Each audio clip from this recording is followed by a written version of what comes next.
Jean 3,16 dit, car Dieu a tant aimé le monde, oui. Mais pour qu'il puisse gagner la bataille de ce monde, qui doit partir? Jésus. Si tu n'as pas un fils qui porte ta vision, la vision sera multipliée par... Si c'est l'année de la grandeur, je suis simplement venu vous dire ce matin que l'alliance de Abraham qu'il a tissée avec Dieu et que Jésus est venu accomplir, ce n'est pas une alliance de la petitesse, mais c'est une alliance de la grandeur. Mais pour que cette grandeur puisse se manifester, on a besoin des hommes et des femmes qui peuvent venir se coucher sur l'autel de votre part. Pour que la grandeur se manifeste, on a besoin des hommes et des femmes qui diront, papa, charge le bois sur nous et nous allons porter ce bois jusqu'à ce que ton offrande soit agréée par Dieu. Ton amen, mon bête. Donne-moi un amen de champion.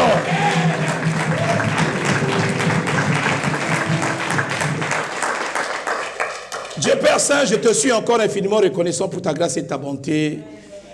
Il t'a plu ce matin que je foule mes pieds dans cet endroit. Toi qui m'as dit que tu étais la résurrection et la vie. En mettant mes pieds dans cet endroit, si ce n'était que pour faire plaisir à Franco, je ne serais jamais venu. Parce que ça fait des années que je le connais. Mais je ne voulais jamais venir dans cet endroit pour lui faire plaisir. Parce que je sais l'abnégation, la détermination, l'envie, le respect et la crainte qu'il a pour toi. Et toutefois qu'il me dit, viens, je dis, je ne viendrai pas pour te faire plaisir. Mais si tu as permis que je sois là ce matin, tu vas changer l'odeur de cette église. Oh, je pensais que je parlais à quelqu'un. Tu vas changer l'odeur de cette église. Et tu vas amener une bonne nouvelle, comme tu l'as dit ce matin. Et là où il y avait un désert, il n'y aura plus de désert. Et le nom de Jésus sera glorifié. Le nom de Jésus sera glorifié. Veuillez vous asseoir avec tout le respect que j'ai pour vous. Dis à ton voisin, c'est l'année de la grandeur. Tout le monde sur cette terre a envie d'être grand. Et tu pourrais te poser la question, mais d'où vient cet instinct qui est dans la vie de l'homme, qui fait que tout le monde aspire toujours à la grandeur. Pourquoi? Parce que nous sommes nés d'un Dieu qui est grand. Et il a dit dans Genèse chapitre 1, verset 26, créons l'homme à notre image et selon notre ressemblance. C'est pour cela, lorsque l'homme est créé, lorsque l'homme est venu sur cette terre, il n'est pas venu pour accompagner les autres, il était venu pour accomplir la volonté de Dieu sur la terre. Donc, lorsque nous sommes créés par Dieu, nous ne sommes pas créés pour être la queue, et nous sommes créés pour être la tête. Et vous allez le constater, ce n'est pas seulement les chrétiens qui veulent être grands. C'est tout être humain qui est sur cette terre, a envie d'être grand. Pourquoi? Parce qu'en lui, il y a l'ADN de Dieu. Même s'il n'a pas la vie de l'esprit en lui, mais il a l'instinct. L'instinct de Dieu est en lui. Et cet instinct peut lui pousser à faire des bonnes choses comme toi et moi. Cet instinct nous a poussé de reconnaître Christ parce que nous savons qu'il n'y a pas de grandeur si quelqu'un autour de toi ou derrière toi ne te donne pas cette grandeur. Ton amen est bizarre. Donne-moi un amen de champion. Amen.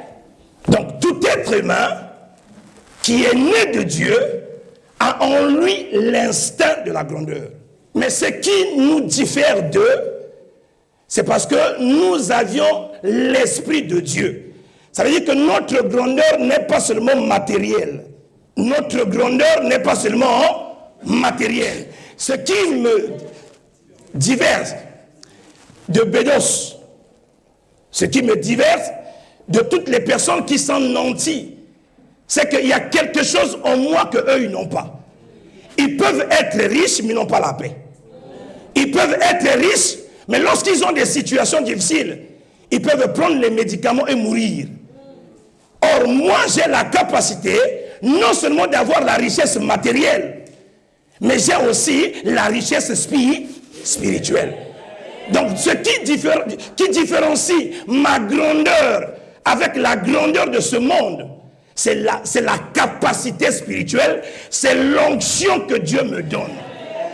Et je veux cette année qu'on reconnaisse ta grandeur, Pas seulement dans le matériel. Parce que si tu veux une grandeur matérielle, tu l'as déjà. Je suis venu parler à les enfants de mon frère. Il n'y aura pas de français de Sorbonne, mais on se dit la vérité. Si vous voulez la bénédiction matérielle, ne priez pas. Si vous voulez une bénédiction matérielle, venez voir le pasteur Franco. Dis, papa, je veux être béni. Prie pour moi. Il roule dans une belle voiture. Il a déjà acheté une maison. Il a eu une belle femme. Et il a bâti l'église. Il est déjà un témoignage vivant pour toi. Si tu veux obtenir cette bénédiction, tu n'as pas besoin de faire 2 heures de prière. Tu viens, tu sèmes, tu donnes l'offrande. Il t'impose les mains. On ne donne que ce qu'on a. C'est pour ça que j'aime beaucoup les anglophones parce que eux, ce n'est pas tout le monde qui prêche. Ceux qui prêchent, c'est ceux qui ont réussi. Ce n'est pas tout le monde qui prêche. Ta voix est importante si tu as un témoignage à donner aux... Quand j'ai trouvé la salle que nous sommes aujourd'hui, je n'ai pas à prier. Non. Je vais prier pourquoi? Dieu bénit moi? Non. J'ai dit, Franco, j'ai trouvé la salle, viens. Prends l'huile, amène l'huile. Viens renverser. Parce que Dieu l'a déjà béni. Il est mon Élisabeth. Je sais que si Dieu existe, il est un prototype pour que je croie que Dieu existe. Pourquoi je veux faire les efforts de prier? Ah, tu clames sans avoir la conviction parce que tu n'es pas sûr que tu avais quelqu'un qui était déjà béni avec toi. Si tu savais qu'il était déjà béni, ta vie ne serait pas ce qu'elle est aujourd'hui. Ton amen m'embête. Donne-moi un amen de champion. Si je viens prier pour la bénédiction matérielle, dans l'église où je prie, elle est déjà. Mon père roule en Range Rover. Mon père habite un pavillon. Mon père a construit une église. Mon père a une belle femme. J'ai envie de me marier. Je vois déjà, je dis, papa, j'impose seulement les... Pierre a dit, quand je n'avais rien, je ne pouvais pas parler. Un poteau, écoute-moi bien. Je n'ai ni or ni argent, mais il y a quelqu'un que j'ai marché avec lui. Il m'a laissé quelque chose. Lève-toi, prends ton lit et marche. Et parfois, nous avions ces grâces au milieu de nous. Quand j'entends parfois certaines personnes quitter votre église, je dis ça, c'est vraiment les Judas. Comment tu peux... Maman, si je n'étais pas pasteur, je serais membre de cette église. J'aime courir là où l'eau coule. On est né pour réussir. On n'est pas né pour échouer. Et lorsqu'on veut réussir, on va dans les endroits où l'eau coule. Là où l'eau est stagnée, je vais faire quoi? Je vois la grandeur de mon pasteur, je sais ce qu'il est capable de faire. Je dis, c'est avec cet homme que je vais marcher, parce que ce qui s'assemble, c'est... Le souci avec l'église, c'est que nous ne comprenons pas les lois spirituelles. Jésus a dit, dans Matthieu chapitre 6, 33, cherchez premièrement le royaume de... Et quoi? Il n'y a pas de justice s'il n'y a pas de loi. Le salut, tu peux l'avoir gratuitement parce que Dieu te donne dans le royaume. Quand tu rentres dans le royaume, le salut est gratuit. Mais pour que tu puisses obtenir toute chose, il y a des conditions pour avoir ce salut. La justice doit se manifester. Or, Dieu est inerte devant la justice. Quand tu n'es pas dans les conditions qu'il faut pour la bénédiction, même si tu as déjà sauvé, c'est pour ça qu'il y a beaucoup de gens qui sont à l'église. Malgré ce qu'ils ont été sauvés, ils ne sont pas bénis. Vrai ou faux? Cherchez premièrement le roi. Le royaume nous a été donné, oui. Gratuitement, oui. Mais pour avoir toutes les choses qui vont avec, on a besoin de manifester la justice. Et Dieu a des lois spirituelles. Ces lois-là, on ne peut pas les changer. Tu as déjà vu un père qui est en train de mourir, il sait qu'il est vieux, il veut que son fils puisse avoir l'héritage. Si c'était dans notre génération, on dit papa est dans la sorcellerie. Comment papa tu vas mourir? Tes yeux ne voient plus. Au lieu de dire à l'enfant, voici l'héritage, fais-moi les mains, je vais manger, et quand je finirai de manger, je vais te bénir. En un mot, la bénédiction n'est pas gratuite.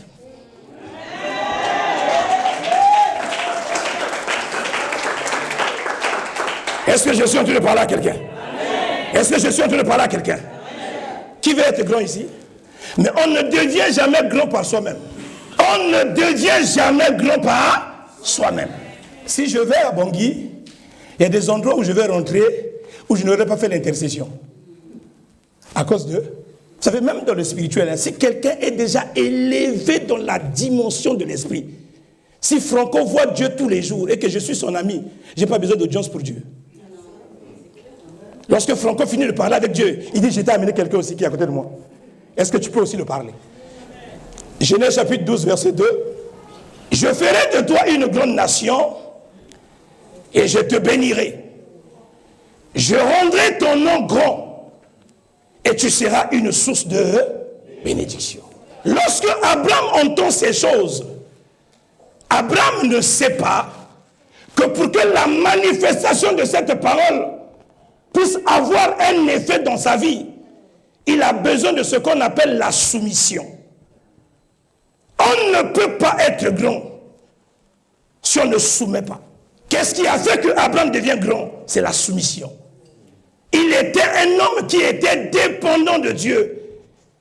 Quitte ta patrie, quitte la maison de ton père. Donc tout ce qu'on lui demandait de quitter, il l'a fait. Et dans cette soumission, Dieu a testé que cet enfant est capable d'aller loin. Je peux lui faire confiance. Et je fais de lui le prototype de tous les hommes sur la terre. Lorsqu'ils vont adhérer au christianisme, ils doivent avoir la foi comme cet homme a la foi. Et l'alliance qu'il a tissée avec Abraham, comme je l'ai dit tantôt, ce n'est pas une alliance de faiblesse, mais c'est une alliance de grandeur. Mais pour que cette alliance puisse prendre effet dans la vie d'Abraham, il va lui demander quelque chose qui était lourd pour la vie d'Abraham. Il lui dit, prends ton fils, ton unique, pas ton second, pas celui que tu aimes de temps en temps, pas Eliezer de Dama. En réalité, prends la chose la plus importante que tu as, amène-la sur l'autel et je vais te bénir. C'est pour ça, pour certaines personnes, je vais leur dire ceci. Si tu acceptes d'être dans la grandeur, n'écoute jamais les gens. Quand Dieu veut faire des grandes choses avec toi, il te demandera de mettre en pratique certaines choses. Quand les gens vont t'écouter, ils vont dire tu exagères. Nous tous aussi on prie Dieu. Quel est ce Dieu qui peut demander à quelqu'un de prendre l'enfant et de mettre sur l'autel? Quel est ce Dieu qui peut te dire prends ton salaire, va donner au pasteur Franco? Moi aussi je prie, pourquoi Dieu ne me dit pas vous n'êtes pas pareil maman? Prends ton fils, ton unique que tu as, amène-le sur l'autel. La Bible dit le monsieur n'a pas dit à sa femme. Parce que s'il avait dit à sa femme, ça serait catastrophique. Tu sais l'âge à laquelle j'ai eu l'enfant? Cet enfant, c'est Dieu qui nous l'a donné. Comment tu peux me dire que Dieu peut parler ainsi? Il a dit ce mot à l'enfant, mais les commentateurs de la Bible disent ceci. Lorsqu'on a dit à Abraham d'accompagner son père, il pouvait avoir entre 13 ans et 15 ans. Abraham à quel âge? 100 ans. Et lorsqu'ils ont avancé et qu'ils sont arrivés à la montagne, avant de monter sur Momorija, il dit aux serviteurs qui étaient avec lui, restez ici. Moi et l'enfant, nous allons aller adorer. La Bible dit, il a pris le bois, il l'a chargé sur l'enfant. En réalité, je vais dire à une personne, la personne qui a beaucoup de foi, c'est l'enfant qui croit à la vision de son père. Parce qu'il sait que si son père échoue, le mandat et la mission que son père lui a dit ne va pas s'accomplir. Je suis venu dire à quelqu'un ici, qui sont les enfants de Franco, à qui Dieu a dit cette année, il veut vous amener dans la grandeur, qui vont dire, papa, tout ce que tu voudras, nous serons avec toi. Tu as déjà acheté une maison, mais on n'a pas encore gagné la ville d'à côté, on n'a pas encore gagné Villepinte, on n'a pas encore gagné tel endroit. Enseigne-moi, éduque-moi, donne-moi le bois que je le porte, parce que la grandeur d'un père est en la qualité des enfants qu'il a. Ton amen, mon bête.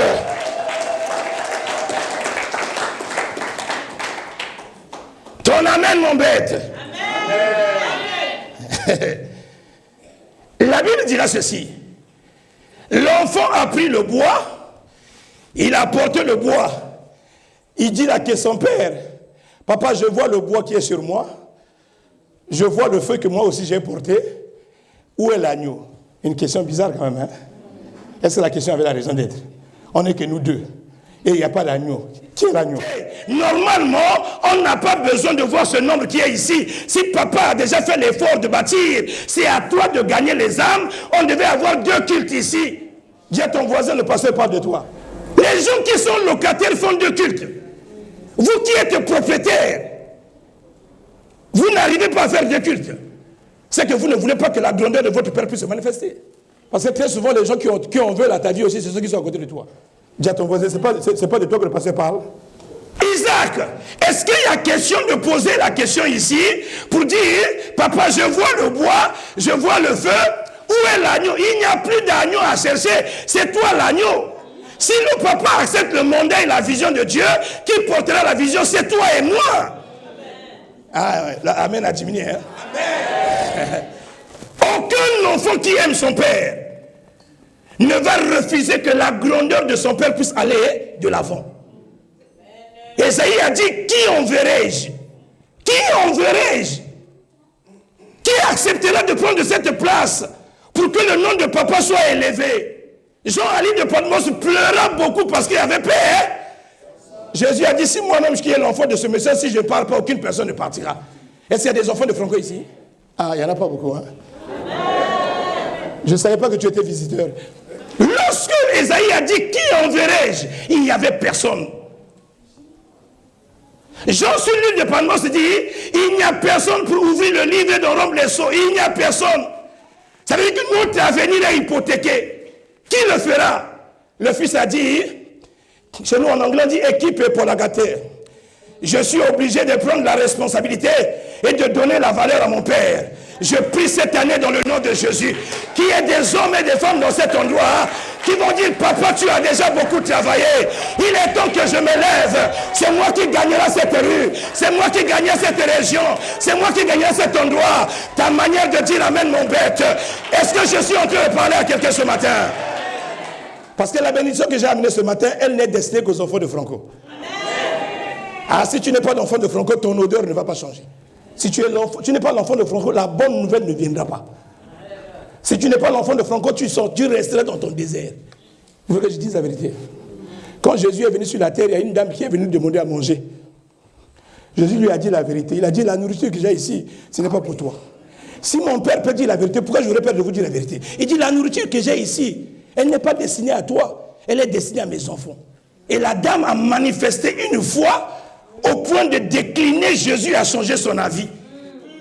Donc en réalité, quand Dieu envoie un homme sur la terre, il y a des hommes et des femmes qui sont censés avoir l'onction et la grâce qu'il avait mis dans sa vie. Et je suis plus que convaincu que tu en fais partie.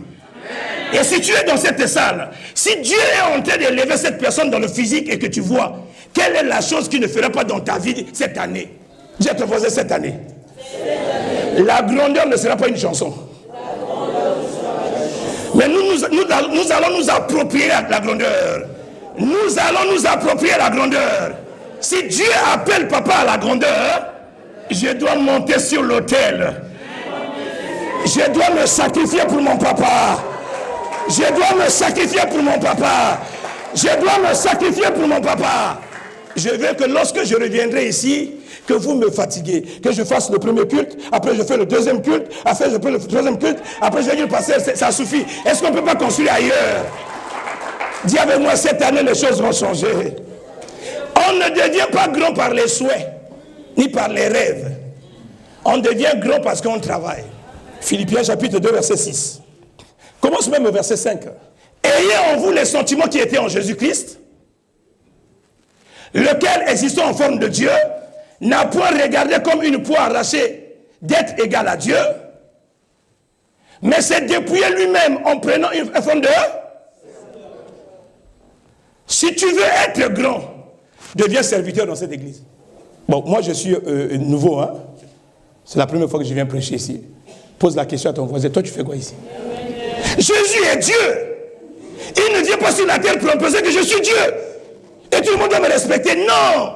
Il y a des lois spirituelles. Pour avoir la grandeur, je dois être un travailleur.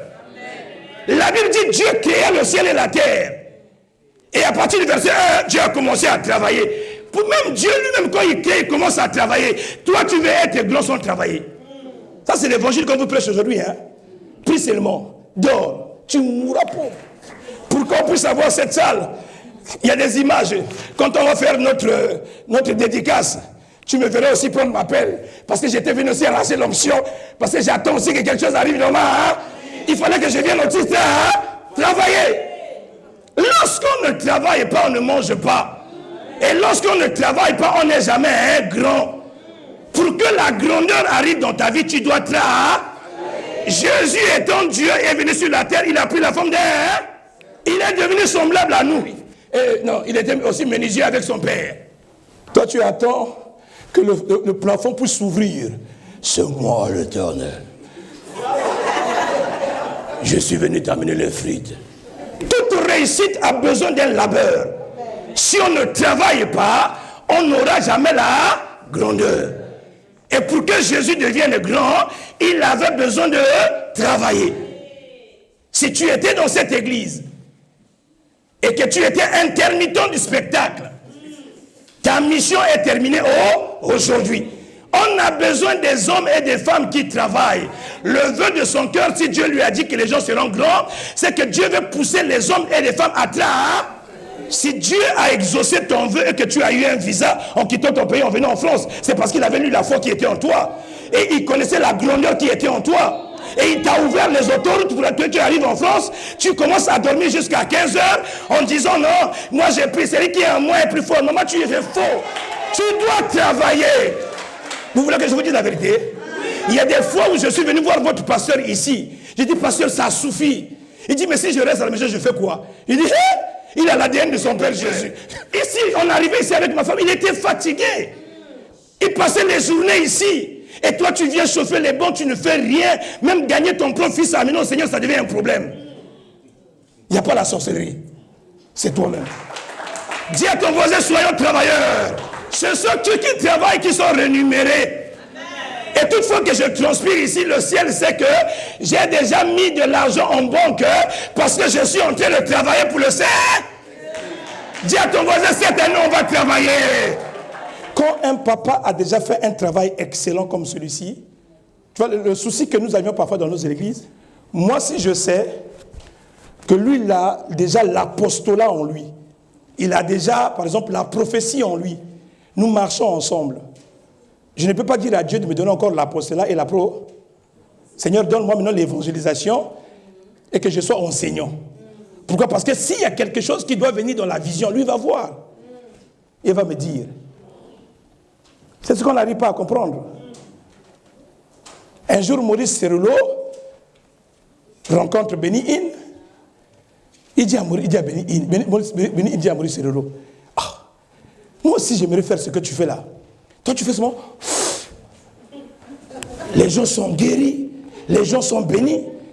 Maurice Cerullo dit, toi si tu lèves seulement les mains, la gloire de Dieu se manifeste. Benny Hinn s'est agenouillé. Maurice Cerullo a prié pour lui. Exactement avec le défunt Renard Bonquet et Benny Hinn. Il dit, mais j'ai guéri toutes sortes de maladies, mais dans mon église, les gens ont problème de cécité. Renard Bonquet lui a dit, oui, mais dit, esprit de cécité, sortez. Le conseil que l'autre lui a donné, il dit, j'ai essayé, ça a marché. Est-ce que je comprends? Si lui, il a déjà le don de jouer à la guitare, toi, apprends autre chose. Mais ne viens pas être en compétition avec lui. Lorsque tu es dans une église qui est déjà bénie, je pense que tu penses que l'église est bénie. Lorsque tu es déjà dans une église qui est bénie, tu cherches à savoir les failles que le pasteur n'a pas fait, les choses qu'une autre personne n'a pas fait, et tu t'investis là-dedans. Tu feras la différence avec les... Mais tout le monde veut faire tout ce que tout le monde fait. Et si on te reproche, tu quittes l'église. Mais quitte, ça va changer quoi? On a commencé sans toi, on va continuer, on va finir sans toi. Et parfois, quand on a envie de grandir, il y a certaines personnes, il ne faut pas qu'ils restent avec toi. Le christianisme est comme un bus. Quand le chauffeur prend le bus depuis le dépôt, il est seul. Et en chemin, les gens rentrent dans le bus. Quand chacun a retrouvé son arrêt, il descend. Mais ceux qui aiment le chauffeur, là, ils vont aller avec le chauffeur jusqu'au bout. On dit avec moi, celui qui a commencé cette bonne œuvre, il l'achèvera. Celui qui a commencé avec nous cette bonne œuvre, il va le parfaire. Celui qui a commencé avec nous cette bonne œuvre, il le réalisera et il le finira. Et ce matin, Dieu m'a mis à cœur de vouloir à ce que dans cette église, que l'alliance abrahamique que votre Père a acceptée puisse réellement s'apprivoiser dans votre vie. Car la Bible n'est pas faite pour écouter. La Bible est faite pour vivre. C'est pour ça que dans la Bible, c'est les personnages sur personnages. il vous montre, voici ce que j'ai fait avec eux. La même chose que j'ai fait avec eux, je peux aussi le faire avec eux. La Bible n'est pas faite pour écouter simplement, mais la Bible est faite pour vivre. Et cette année, étant donné que c'est l'année de la grandeur, Dieu aimerait changer l'odeur d'une personne. Genèse 27, verset 26. Alors, quelle est la condition qui vous permettrait à ce que cette odeur puisse être votre partage ce matin? La Bible dira ceci. Alors Isaac, son père, lui dit, approche-toi donc et baise-moi mon fils. Jésus est surpris. Il dit, c'est par le baiser que tu vends le fils de l'homme. Le baiser n'est pas pour la trahison. Le baiser est pour l'intimité. Comment toi qui es censé avoir une intimité avec moi, tu viens me donner un baiser pour me trahir? Et très souvent dans les églises, nous avions les personnes pour lesquelles on leur a donné notre joue. Ils nous ont fait aussi bisous. Mais ils arrivent aussi à nous trahir. Je tiens à ce que cette année, que vous soyez des hommes et des femmes qui aimez votre pasteur. On reconnaît l'amour qu'on a envers une personne lorsque les problèmes et les difficultés de la personne deviennent votre priorité. Si tu le vois, comme il est très calme et gentil, c'est difficile de voir Franco s'énerver. Il est spécial. Parfois je dis, mais à quelle heure il s'énerve? Je dis, est-ce que tu as déjà vu le pasteur Franco s'énerver? Quelle grâce! Calme. Ça, c'est les architopèles. Mais avec des actions concrètes. Avec des œuvres évidentes. Vous aviez la grâce d'avoir une personne comme ça. Vous devez vous approcher de lui. Vous devez l'aimer. Vous devez chercher à soupçonner ton cœur. Quel est le besoin que papa a? Qu'est-ce qui manque à l'église? Sa vraie joie est quand cette église va fleurir. Vous voulez qu'on se dise la vérité? Là où tu étais avant, tu avais donné l'argent pour qu'on achète la salle, non? La salle est où? Avant que Jésus t'amène dans cette hôtellerie, tu n'avais pas cotisé. Mais la salle est où? Le pasteur a construit sa maison. Quand quelqu'un montre l'évidence de la sincérité de son cœur, en respectant le peu que Dieu met dans ses mains, et tu ne peux pas faire confiance à ce genre de personne. Tu ne peux pas recevoir l'odeur qu'il est censé amener dans ta vie. Donne-moi le verset 27, mon fils. Jacob s'approcha et le baisa. Isaac sentit l'odeur. Ah, ce n'était pas l'humour, hein? Mais c'était une raie. On dit à ton voisin, il y a l'odeur de ta vie qui va changer. Isaac sentit l'odeur de ses vêtements, puis il le dit. Tu vois qu'il y a un changement d'adverbe ici. Un, il a senti l'odeur des vêtements. Mais après, plus bas, il dit voici. Bon, ça c'est le problème que nous avions en français. En anglais, on dit see. I see the smell. Alors que l'odeur ne se voit pas. Mais ici, Isaac dit, voici l'odeur de mon fils. Est comme un chant. Isaac, l'odeur ne se voit pas. Comment tu arrives à dire que je vois l'odeur? Je dis à quelqu'un cette année, l'odeur de ta vie sera vue. Je vais t'aider, ce n'est pas l'odeur corporelle qu'on parle ici. On est en train de parler ici de l'odeur que Dieu va amener dans ta vie afin que les hommes voient ton économie, afin que les hommes voient ta grandeur. Oh, je pensais que je parlais à quelqu'un. La Bible dit que l'apôtre Pierre est tellement resté longtemps avec Jésus. Et un jour à la croix, il va dire qu'il ne connaît pas Jésus. Une femme lui a dit, mais ça ne sert à rien que tu dises que tu ne connais pas Jésus. Parce que quand je te vois, tu parles comme lui, tu marches comme lui, tu as sa nature. C'est-à-dire que l'odeur de la personne qui était en Christ est aussi dans la vie de ses enfants. Je dis à quelqu'un cette année, quand les gens te verront, ils ne te verront plus comme ils te voyaient hier.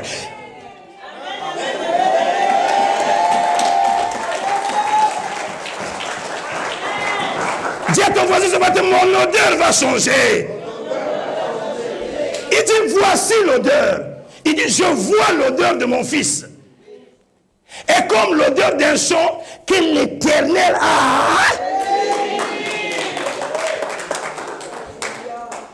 Mon fils, cette année, nous voulons voir ton odeur comme l'odeur d'un fils que Dieu a, qui économiquement que tu sois béni, que les gens voient cette odeur.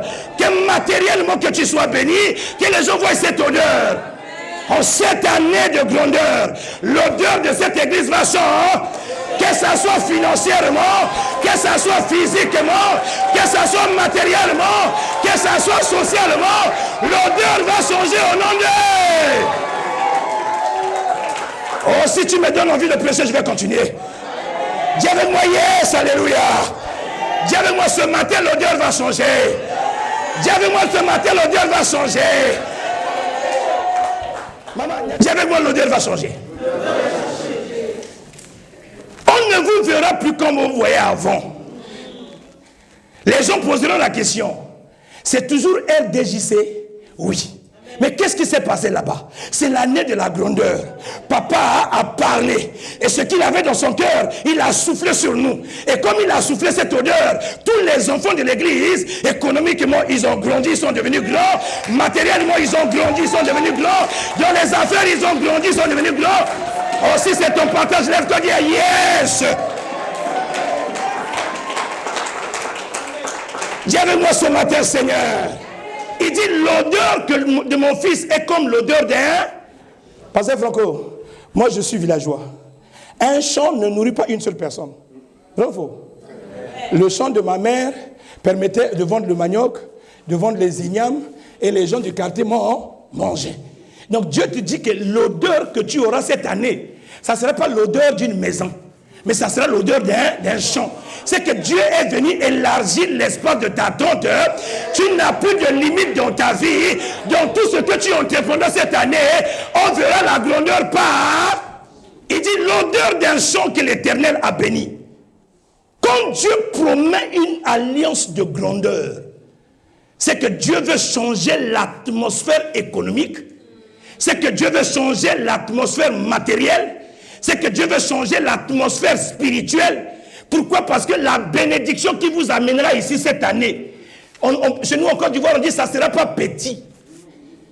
Cette odeur-là, ça sera un chant. Quand les gens te verront, on dira c'est toujours lui ou c'est pas lui. Si tu ne crois pas à ça, moi j'ai déjà commencé à voir cette odeur-là. Hein.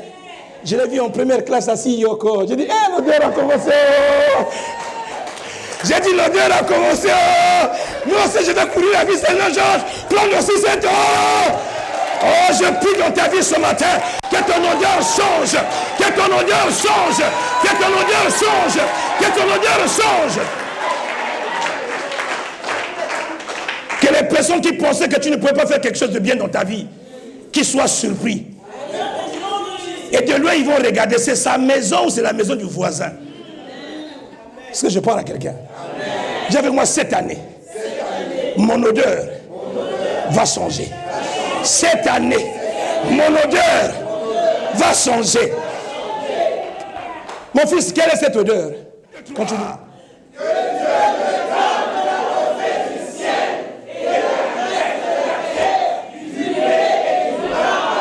Cette année, en cette église, Dieu nous donnera la rosée du ciel. Oh, je pensais que je parlais à quelqu'un. Cette année, dans cette église, quand Dieu dit, il va nous donner la rosée du ciel, ça veut dire que le ciel est... Cette année, sur cette église, le ciel est ouvert. La rosée de Dieu viendra. La terre qui était desséchée, tu verras l'abondance de cette année. Que ça soit ton partage cette année au nom de Dieu. Que ça soit ton partage cette année au nom de Dieu. On continue, mon fils. 1, 2, 3, on y va. Que les peuples me soient soumis. Ah, tu es intelligent. Que les peuples me soient soumis. On y va.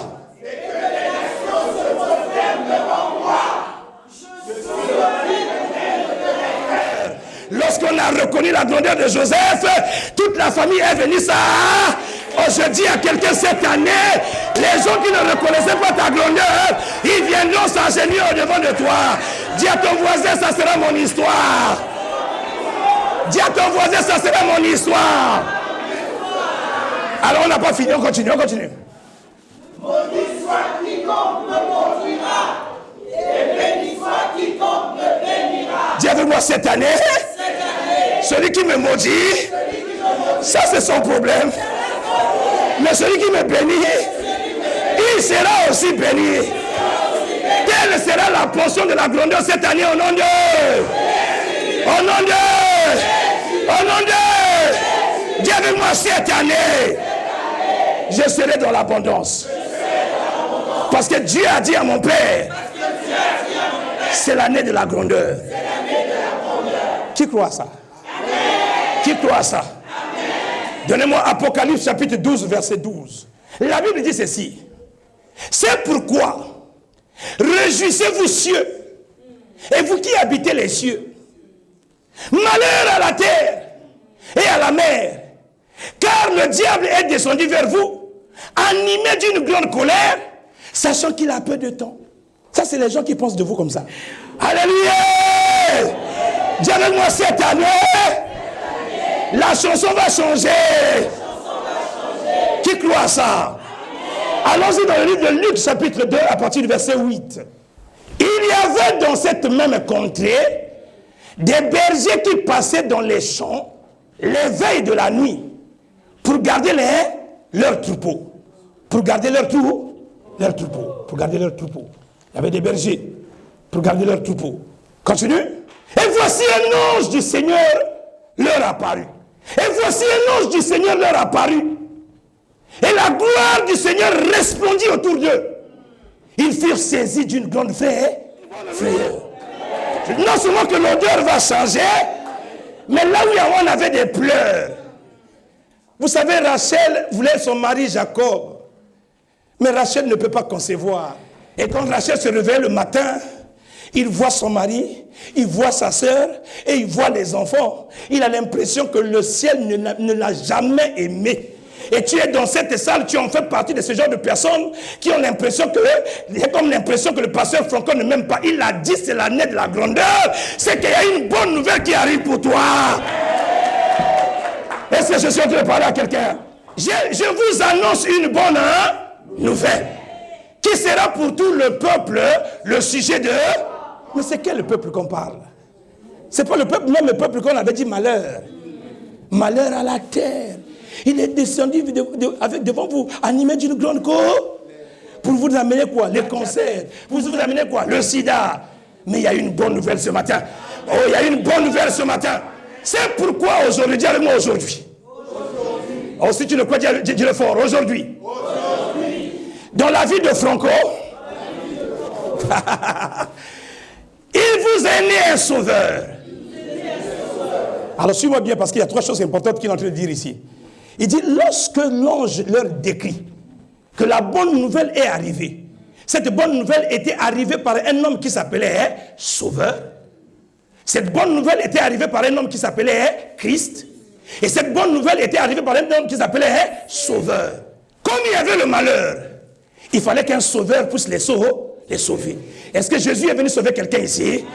Oh, je dis à ton voisin, tes malheurs ne resteront pas éteints. Les situations de ta maison ne resteront pas éteintes. Il n'est pas seulement sauveur. Le malheur que l'ennemi avait amené sur la terre, il a récupéré ce malheur. Il a été crucifié. C'est pour ça qu'on a dit, il n'était pas seulement sauveur, il était aussi Christ. Mais il ne s'arrête pas seulement à la crucifixion. Il est aussi Seigneur. Pour que l'année de la grandeur puisse réellement se manifester dans ta vie. Si c'est toi, dis avec moi Amen, Amen, Amen, Amen, Amen.